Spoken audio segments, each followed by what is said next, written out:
अब जनता ने मन बना लिया कि बाहर वाले कैंडिडेट को तो यहाँ वोट मिलना नहीं है, यहाँ क्षेत्रीय मुद्दा चल गया अब। जाहिर सी बात है कि हर नेता को इस बात का एहसास होता है, लगता है ऐसा है कि हम जीत रहे हैं, दूसरी तरफ बाकी सारी पार्टियां हार रही हैं। दूसरे नंबर पे कौन सी पार्टी, पहले नंबर पर तो आप अपने आप को मान रहे हो। ये सीट तो कांग्रेस के खाते में जानी है, सीधी सी बात। कांग्रेस की कितनी सीटों का अनुमान आप लगा रहे हैं जो कि कांग्रेस पार्टी के या कांग्रेस समर्थित जो प्रत्याशी हैं वो जीत करके आएंगे?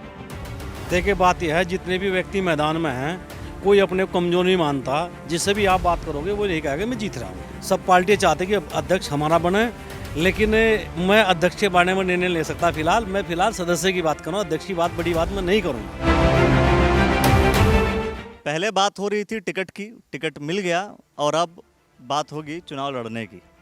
चुनाव लड़ने को लेकर के हर एक जिला पंचायत क्षेत्र में जितने भी दावेदार हैं, जितने भी उम्मीदवार अब प्रत्याशी बन गए हैं और मैदान में उतर गए हैं कि चुनाव लड़ेंगे। जीतेगा कौन ये तो खैर अभी 28 तारीख को जब रिजल्ट निकलेगा तो उस समय आप लोगों को समझ में आएगा। लेकिन सबसे बड़ी चीज़ है ये मानकपुर आदमपुर सीट है और आहिस्ता आहिस्ता ये सीट बहुत ही हॉट होती चली जा रही है। और हमारे साथ हैं कांग्रेस समर्थित प्रत्याशी सेठपाल परमार जी। आपका सबसे पहले स्वागत। और आपसे सवाल यही करूंगा मैं कि इस जिला पंचायत क्षेत्र को फिलहाल अब आप किस स्थिति में देख रहे हैं, चूंकि अब आप कांग्रेस के प्रत्याशी भी घोषित किए जा चुके हैं। सबसे पहले मैं धन्यवाद करता हूँ अखिलेश जी आपका। ये सीट तो कांग्रेस के खाते में जानी है, सीधी सी बात है। चौधरी किरण सिंह जी कह रहे हैं वो बीजेपी के खाते में जानी है। नहीं, वो तो यहाँ की जनता निर्णय लेगी कि कौन आदमी 24 घंटे जनता के बीच में रहता है। वो तो यहाँ की जनता को निर्णय लेना है। आप ये कह रहे हैं कि ये कांग्रेस के खाते में जानी है, कोई कह रहा है बीजेपी के खाते में जानी है, कोई कह रहा है कि बसपा के खाते में जानी है। देखो बसपा का तो कैंडिडेट बाहर का है। अब जनता ने मन बना लिया कि बाहर वाले कैंडिडेट को तो यहाँ वोट मिलना नहीं है, यहाँ क्षेत्रीय मुद्दा चल गया अब। क्षेत्रीय मुद्दा चलेगा कि क्षेत्रीय व्यक्ति चलेगा? क्षेत्रीय व्यक्ति चलेगा। क्षेत्रीय व्यक्ति चलेगा। चलिए, तो अभी जो सिचुएशन है फिलहाल वास्तव में वो क्या लग रहा है कि सिर्फ और सिर्फ टक्कर जो है, अगर आप कांग्रेस, जाहिर सी बात है कि हर नेता को इस बात का एहसास होता है, लगता है ऐसा है कि हम जीत रहे हैं, दूसरी तरफ बाकी सारी पार्टियां हार रही हैं। दूसरे नंबर पे कौन सी पार्टी, पहले नंबर पर तो आप अपने आप को मान रहे हो। देखिए मुझे सिर्फ अपना पता है, मैं दूसरे के बारे में कुछ नहीं कहूँगा।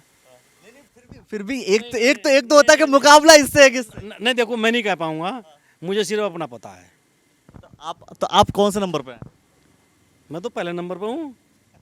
यही मैंने कहा कि पहले नंबर मतलब हर जितने भी प्रत्याशी चुनाव कहीं भी लड़ रहे होते हैं पहले नंबर पे खुद को देखते हैं, लेकिन दूसरे नंबर पे किसको देखते हैं ये बताते नहीं जल्दी। दूसरे नंबर पर जनता बताओगी कौन दूसरे नंबर पर है। हाँ, दूसरे नंबर पे जनता बताएगी, पहले नंबर पर नेताजी खुद बताएंगे।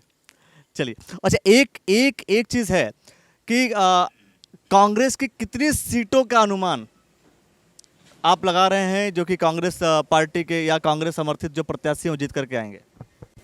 देखो अखिलेश जी, सही बात तो यह है, जो व्यक्ति चुनाव लड़े ना उसे बराबर वाली सीट का भी नहीं पता लगता। सही बात तो यह है, और मैं बड़ी बात नहीं करता, मुझे सिर्फ अपनी सीट का पता है, मुझे बाकी सीटों का पता ही नहीं इस टाइम पे।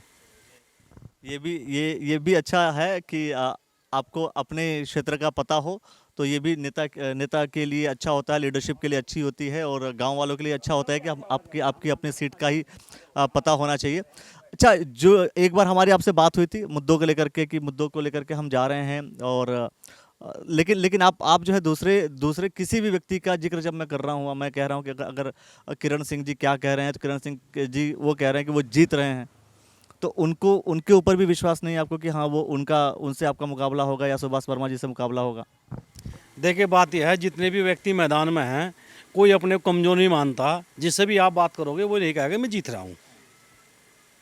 इसमें तो कोई बड़ी बात नहीं है। कोई आदमी ये नहीं कहेगा मैं तो हार के लिए खड़ा नहीं होता, जीतने के लिए खड़ा होता है हर व्यक्ति। तो अब तो मुद्दे तो आपने डिसाइड कर लिए होंगे कि मुद्दा क्या है, बेसिकली किन मुद्दों को लेकर के आप लोगों को समझा रहे हैं कि भाई अगर आप आएंगे तो आप ये डेवलप कर देंगे, आप आएंगे तो ये सही कर देंगे। क्योंकि जब कोई भी व्यक्ति चुनाव लड़ रहा होता है, वो जनता के बीच जाता है, तो बहुत सारे सवाल होते हैं जो जनता पूछती है। तो अब आपने डिसाइड किया होगा कि हाँ हम इन समस्याओं का समाधान करेंगे। देखिए समस्या तो एक तो स्वास्थ्य की है। यहाँ छोटे छोटे हॉस्पिटलों की आवश्यकता है, जिससे कि फर्स्ट स्टेज मिल जाए। आजकल बीमारी ज़्यादा चल रही है कि एक तो हम चाहते हैं कि